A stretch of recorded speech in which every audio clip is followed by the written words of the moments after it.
story you are about to hear is true. Only the names have been changed to protect the innocent. Fatima Cigarettes, best of all long cigarettes, brings you Dragnet.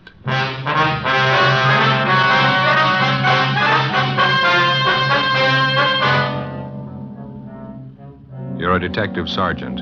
You're assigned to burglary detail. A gang of clever thieves are at work in your city. In 3 months, they've looted fashionable homes of $100,000 in furs and jewels.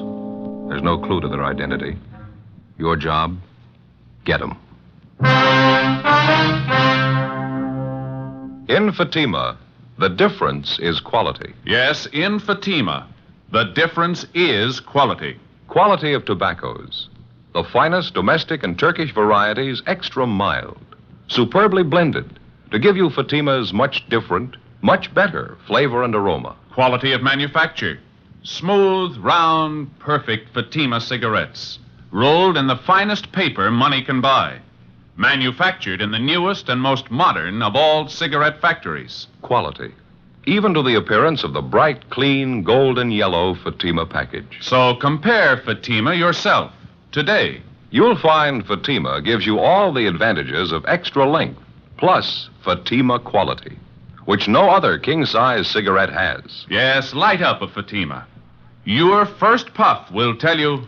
Ah, that's different. Because in Fatima, the difference is quality.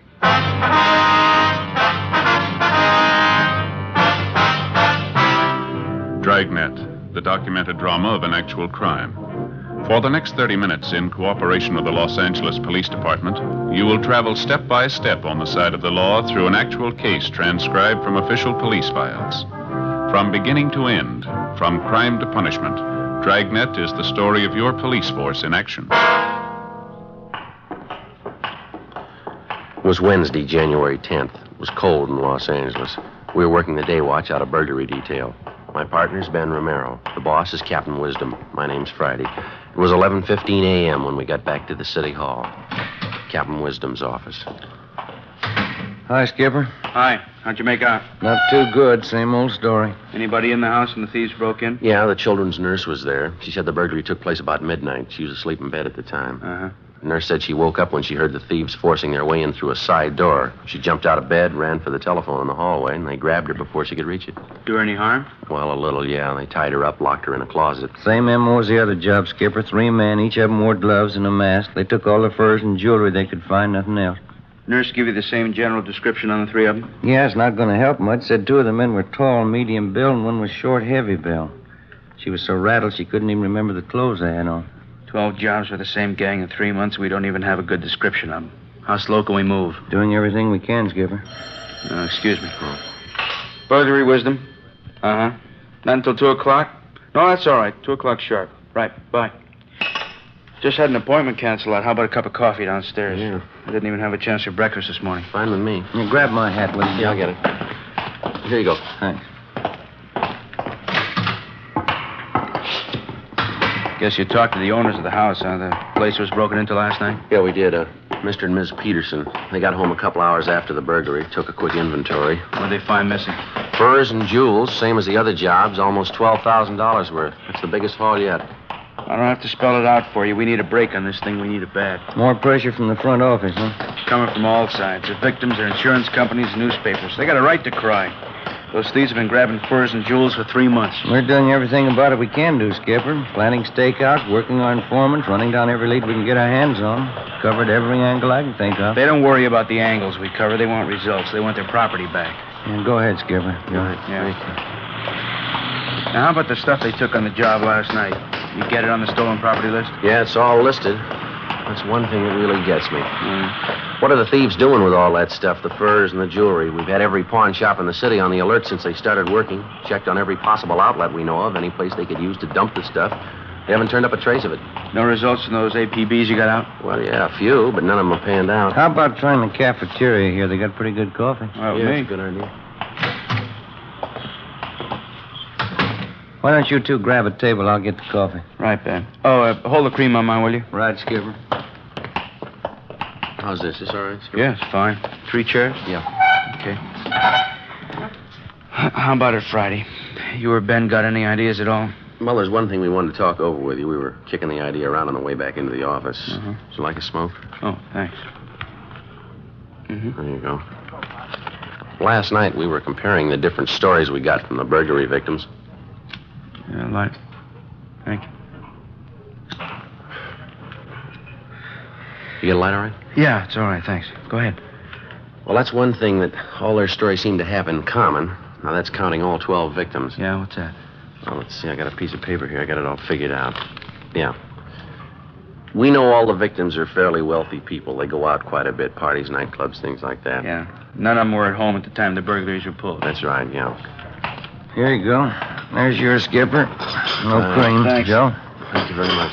I was just telling you, Captain, about that idea we were talking about on the way back in. Yeah, oh, yeah. All right, so none of the victims were home at the time of the burglary. Where does it go from there? Well, for one thing, we all pretty much agree that there must be a finger man working with the gang, don't we? Somebody who knows the victims aren't home. Somebody who also knows the victims aren't wearing the furs or jewels on that particular night, is that right? That's right. We've been going on that assumption. Now, the question is, who's the finger man? Well, that's what I'm trying to get at here. Ben and I compared the victims' stories. We found out that in every case, each of the victims had been out in some public place from 3 to 5 days before the night of the burglary. Now, at that time, every one of them wore furs and expensive jewelry. Yeah. Why don't you read off some of those examples we got there, Joe? Okay. Well, here's the first one. Mr. and Mrs. Charles King. Now, on December 10th, they went to a nightclub out in Hollywood. Mrs. King wore a fur coat and quite a bit of jewelry. On December 14th, they went out to a theater. They didn't dress up at all. They left the furs and jewels at home. That's the night that their house was burglarized. And this same pattern shows up in every one of the victims' stories? No, it's not quite that close, but the same elements seem to be there. Here's another one, Skipper. Let's see. Mr. and Mrs. Lyons. November 20th, they went to a big party at a restaurant out on Sunset. Woman wore jewelry, expensive fur wrap. A week later, they went to a party at a friend's house. Mrs. Lyons left her furs and jewelry at home, and the same night, the thieves broke in. Yeah, that's a pretty good angle. How do you tie up all the loose ends? Well, I see a paper again, Ben. We got it halfway figured right here. Just before each of the victims was taken, they appeared in a public place, wearing the furs and jewelry. We've got a list of all the places, nightclubs, restaurants. There's about 6 of them here. So the finger man for the gang must be watching these 6 places. He spots the people with the expensive furs and jewelry and tips off the gang. They watch the house. Next time the people go out and the thieves see the woman isn't wearing her furs and things, and they move in. It's not a sure thing. We're just guessing, you understand? What do you think? Well, it sounds like a fair guess. Let's move on it. We'll have to cover each of those nightclubs and the restaurants. It's going to take more men, more time. Could be nothing but a blind alley. We got the men, we got the time. Let's try it.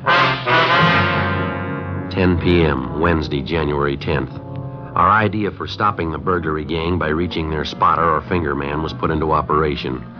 The half-dozen nightclubs and restaurants where we thought the spotter might be checking off richly dressed couples as future burglary victims were placed under strict surveillance. Managers and employees of each of the places were questioned. It went slow. The first week got us 4 leads to check out. They led nowhere. Any and all suspicious-looking persons loitering in or near the clubs and restaurants that we had staked out were questioned and checked out thoroughly. Another week passed, no results. In the meantime, on January 23rd, the burglary gang hit again, this time at a dentist's home in the Hollywood Hills. The maid, a Miss Ilsa Bergstrom, was the only one present at the time of the burglary. Ben and I drove out to interview her. It was soon before midnight. The Mr. and Mrs. was gone out. I was sitting with the television. The 3 men broke in the side door. Is that right, Miss Berkeley? Yeah, the side door, I think so. I was sitting with the television watching. I hear this sound. I turn around, and the 3 men, they're right there in the room with me.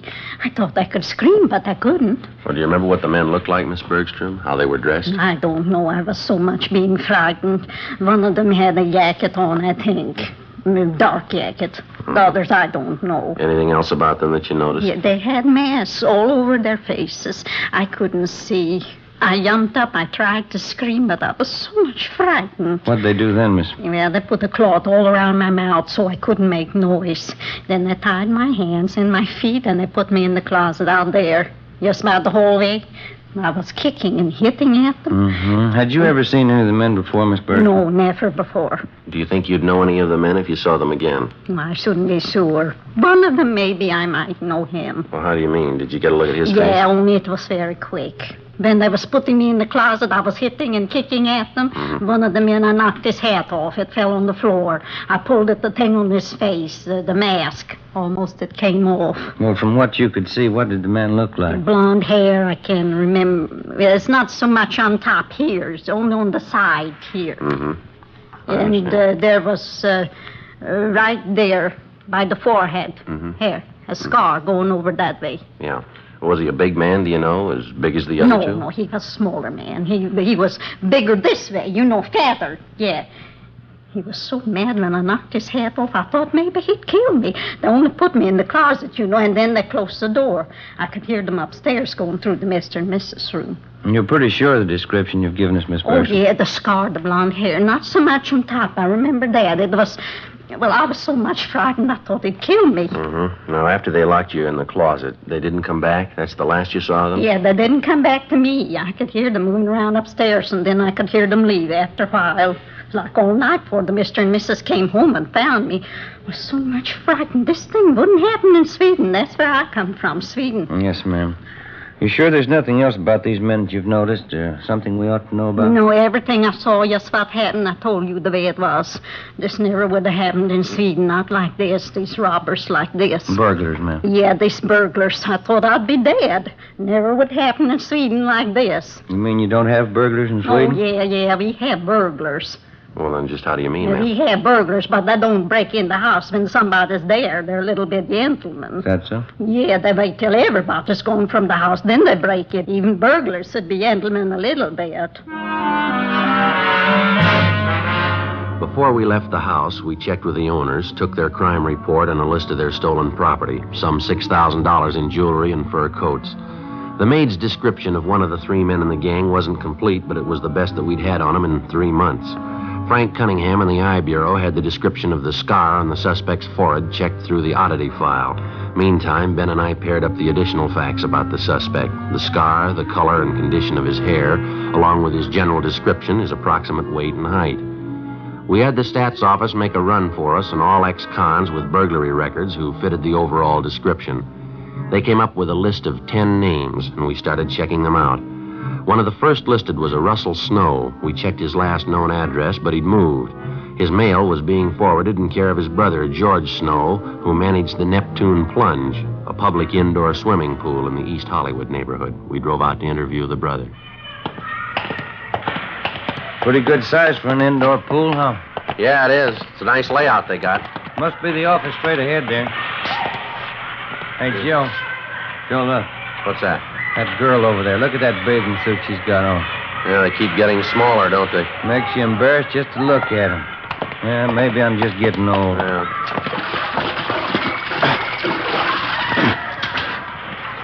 Yes, sir? We're looking for George Snow. Yeah, I'm him. Police officers, Mr. Snow, like to talk to you a few minutes if we could. Oh, yeah. Hey, let me grab a towel over here. Get right off, Phil. Sure. Come on over. Pull up one of these deck chairs here. All right, Thank you very much. Well, what is it, officers? What can I do for you? You have a brother, isn't that right, sir? A Russell Snow? Yeah, that's right. Russ is my brother. Anything wrong? Well, we'd like to locate him if we could. Do you know where we can find him? No, don't think I can. Last I heard from Russ was about 6 months ago. Said he was going to take a job in Minneapolis. Mm-hmm. Not in trouble again, is he? Not that we know of. We'd like to locate him, that's all. I don't think I can help you much. Russ isn't much of a letter writer. Only time I hear from him is when he's in town. We've checked at the last place your brother was staying. They told us he left word to forward all his mail here to you. Is that right? Yeah, that's right. Russ asked me to take care of it. No letters have come through so far, though. Mm-hmm. Were you to hang on to his mail or send it on to him in Minneapolis? No, I was going to hang on to him. Russ said he'd pick up his mail next time he was through. As I say, that was 6 months ago. I haven't seen or heard from him since. Then you wouldn't know if he was actually in Minneapolis or not. Well, no, I wouldn't. Guess you know my brother Russell had a police record. Yes, sir, we do. He had that trouble a couple of years ago, that burglary rap. I think Russ learned his lesson. Are you your brother's only living relative? I mean, is there anyone else in town who might have heard from him? I don't know, officer. Excuse me just a minute. All right, kids, no running around the side of the pool, you hear? You slip and break your neck. No more running. Sorry, I gotta watch him like a hawk. Yes, sir. Like I was saying, I can't think of anybody who might have heard from Russ. I'm his only relation, but he does have a few friends around town. I mean, legitimate fellas, you know. Yeah, They come around once in a while, drop in and say hello. Have any of them heard from your brother? They might have, but I didn't ask them. There's old Matt Garson. He's a good friend of my brother's. He was in the other day, but he didn't say anything about hearing from Russ. Might be that he has. Maybe he didn't think to mention it. Where does this Matt Garson stay, do you know? I really couldn't tell you, officer. That's a real character, kind of a floater. Doesn't stay with one job more than 2 months. Like last week when he was in here. Yes, sir? He's a real pitchman. Gave me a big sales talk. Biggest bargain on earth. Said he'd sell me a couple of them real cheap. I didn't have any use for him. What's that, sir? Fur coats. Before we left, George Snow gave us a complete description of Matt Garson, together with the names of 5 of Garson's acquaintances who might know of his whereabouts. When Ben and I got back to the city hall, we checked Garson's name and description through R&I. He had a record of 2 fairly recent arrests, but no convictions. Both arrests were for suspicion of burglary. We checked on Garson's last known residence. He'd moved, no forwarding address. His last place of employment was listed as the Park Tivoli nightclub out on Wilshire Boulevard. The Park Tivoli was one of the 6 places that we'd staked out as a possible working ground for the burglary gang's finger man, a place where he could spot expensively dressed persons, check on their home addresses, and line them up as future burglary victims.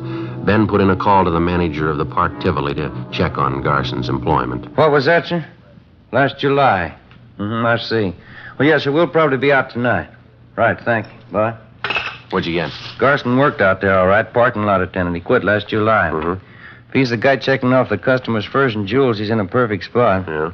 Manager told me that Garson has a girlfriend. She still works at the club. Might be the answer, Joe. Well, how do you figure? She runs a hat check stand.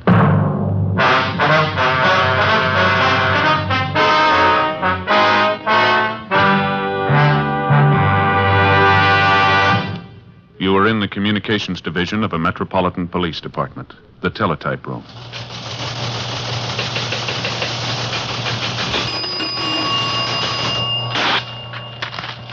.43, LOS 52951, 12:03 p.m. APB, WMA 150, 5'6", dark hair, dark eyes, wearing gray suit, no hat. Suspect is wearing glasses, heavy build, 22 years. Suspect is armed with blue steel revolver. Any information? Forward. You have just heard a teletype description of a suspect. This information will apply to many, but careful screening will eliminate all but one. You'll find the same is true when you examine king-size cigarettes. Yes, careful screening will eliminate all but Fatima. Compare Fatima. Fatimas are the same length as any other king-size cigarette, 85 millimeters. Fatima has the same circumference, 1 1/64 inches around. And Fatima filters the smoke exactly the same long distance as other king-size cigarettes. But in Fatima, the difference is quality. Fatima gives you extra mildness, a much different, much better flavor and aroma. You get all the advantages of extra length, plus Fatima quality, which no other king-size cigarette has. So compare Fatima yourself. Your first puff will tell you... Ah, that's different. Yes, in Fatima, the difference is quality. Buy Fatima. Best of all long cigarettes.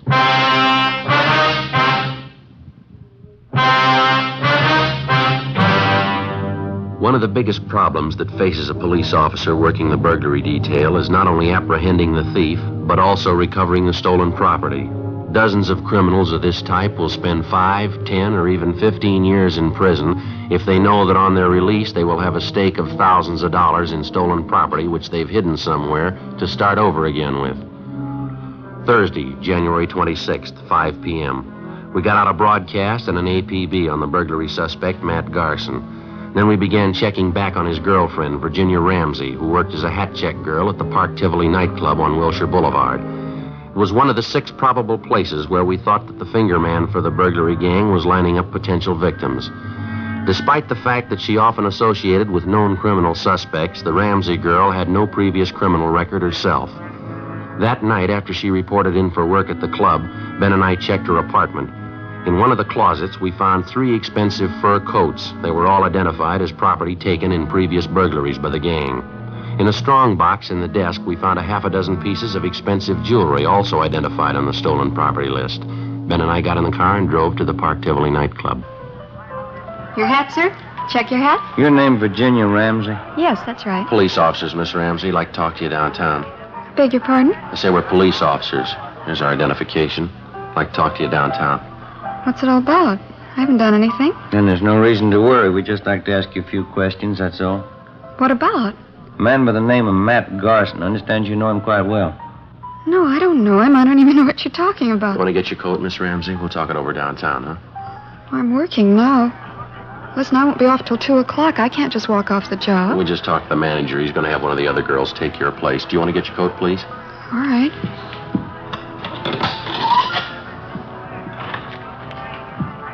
You sure you checked with the manager? I don't want to lose my job leaving like We this. talked to him. It's all right. This way, please, out the side door.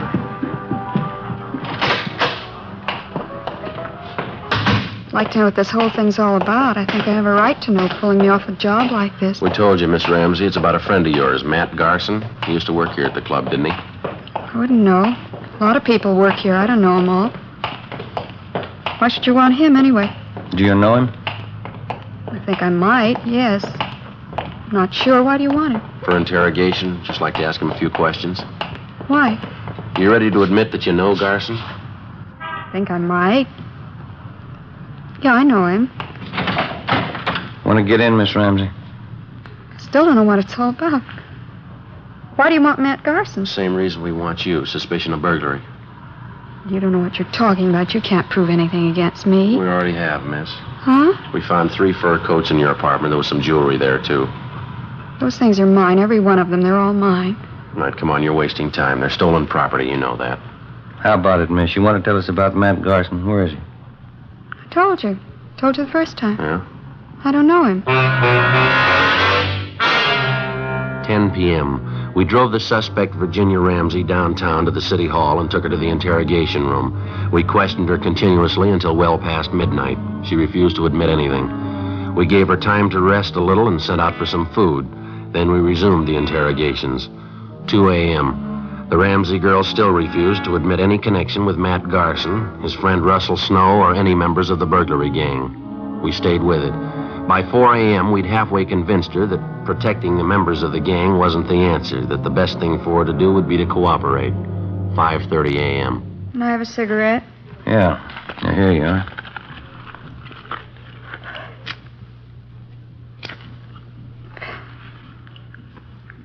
I'll tell you about it. I know Matt Garson. He's one of the gang. You know where he is? No. He got me into it. He made me do it. There wasn't anything else I could do. What did he make you do? Well, when I was checking coats and things at the club, I was supposed to watch for customers with money, expensive furs and jewels. I found out who they were, and then I'd tell Matt. He'd tell the others. Who are the others? One of them's Johnny Lang. There are a couple of others, but I don't know their names. Believe me, Sergeant, Matt made me do it. He got me into it before I knew what it was all about. When I found out, he threatened to frame me if I didn't go along with him. Do you know where any of these men live, where they hang out? No. None of them, not even Matt. Ever since he moved, he wouldn't give me his new address. Do you think Garson will try to contact you at your apartment in the next few days, maybe? No, I don't think so. Not until after the next job. They're waiting on it now. They've been watching the house. Which house is that? Place out in West Hollywood. Wealthy people. They were in the club about a week ago. And the gang's waiting for them to go out some night and leave their valuables at home, is that it? Yeah, that's right. Matt says it's an easy house to break into. He thinks it ought to be a cinch. Matt ought to know better. Huh? It's the easy ones you trip over. Before we booked her in on suspicion of burglary, Virginia Ramsey gave us the name and address of the people in West Hollywood who were supposedly the next victims on the burglary gang's list. Later in the morning, we drove out to see the people. A Mr. and Mrs. Thomas Thornton told them the story and laid out our plans, which they agreed to. That night, the Thornsons left their home a few minutes before 9. They were simply dressed, no furs, no jewels. At 9:35, 3 men scaled a fence at the rear of the Thornsons' home and broke in through a side door. Right behind them was a detail of a half a dozen officers who moved in and made the arrest. The 3 suspects were taken downtown, where they were identified as Russell Snow, Matt Garson, and Howard Ferris. We searched their apartments, their cars, and garages. There was no trace of the stolen property. Each of the men were brought to the interrogation room separately for questioning. Matt Garson was the first. He denied any knowledge of where the loot was hidden. That's the truth. I don't know where the stuff is. I work for the outfit, that's all. You've been working for 3 months without a payoff. Is that what you're trying to tell her? Well, we haven't been turning over everything we got. We've been holding out half the stuff, selling it on the side. I just work for the outfit, that's all. That's not the way we get it, Garson. You're supposed to be the big man. You masterminded the deal. Me? Who told you that? Your girlfriend, Virginia Ramsey, we picked her up yesterday. She told us everything. What'd she tell you? You're the big man. It was your idea. You ran the works. What about it, Garson? Big joke, Sergeant, on both of us. What do you mean? You can ask the other boys. They'll tell you the same thing. We can prove it, too. There's only one boss in this operation. Yeah? Virginia Ramsey. For a 23-year-old girl, it seemed like a new record of some kind, if it was true. We checked the other suspects, Russell Snow and Howard Ferris. They told us substantially the same story. The Ramsey girl had formulated all the plans and directed the entire operation of the gang since its inception. They insisted that they had no idea where the stolen property was hidden, but they did know that the Ramsey girl had a safety deposit box in a downtown bank. We made a canvass of banks in the downtown area, and a day later we located the safety deposit box listed in Miss Ramsey's name. We obtained a court order and the box was open. In it, we found practically all of the stolen jewelry, almost $50,000 worth. Ben and I went back to the main jail where we had Virginia Ramsey signed out for investigation. We brought her to the interrogation room where we confronted her with the evidence. I didn't think you'd find out. I didn't think you'd ever find out. How about the furs, Miss Ramsey? I got the key. You can have it. I rented a private garage. I got them stored in there. All of them? Just about, yeah. You picked up the others in my apartment. How'd you manage to run this whole operation? Those men you had working for you, you cut them in for practically nothing. They were experts, the best in the business. That's why I hired them. They were the best. It's too bad. Should have worked out. Too bad it didn't go. You had a pretty fair run. Wasn't half bad for me, was it? I'm only 23. First time I ever tried anything like it. What gave you the idea? I don't know. I wanted things. Pretty smart setup, though, don't you think, Sergeant? How's that? Wouldn't you say I played the whole thing pretty smart? Oh, I don't know. You figure it. What? You're in jail, aren't you?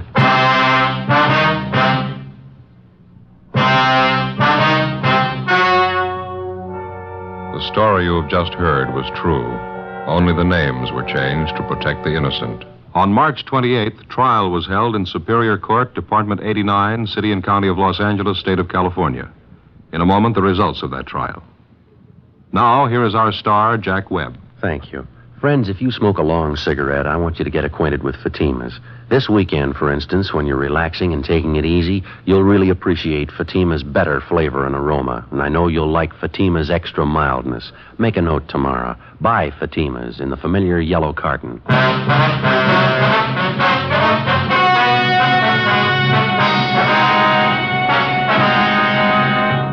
23-year-old Virginia Ramsey, the leader of the gang, was tried and convicted on 4 counts of first-degree burglary and 4 counts of receiving stolen property. The 3 male members of the gang were convicted of first-degree burglary, also 4 counts. They are now serving their terms in the state penitentiary. First-degree burglary is punishable by imprisonment for not less than 5 years. Receiving stolen property is punishable by imprisonment for not less than 6 months, nor more than 5 years.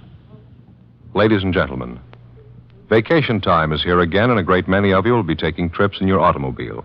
Danger is never absent from the highways of America. Be careful. The care you take may save a life, and that life may be your own.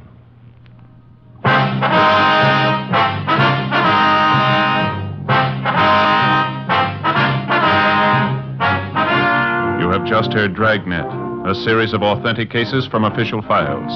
Technical advice comes from the Office of Chief of Police W.H. Parker, Los Angeles Police Department. Fatima Cigarettes, best of all long cigarettes, has brought you Dragnet, transcribed from Los Angeles. Stay tuned for Counter Spy next over most NBC stations.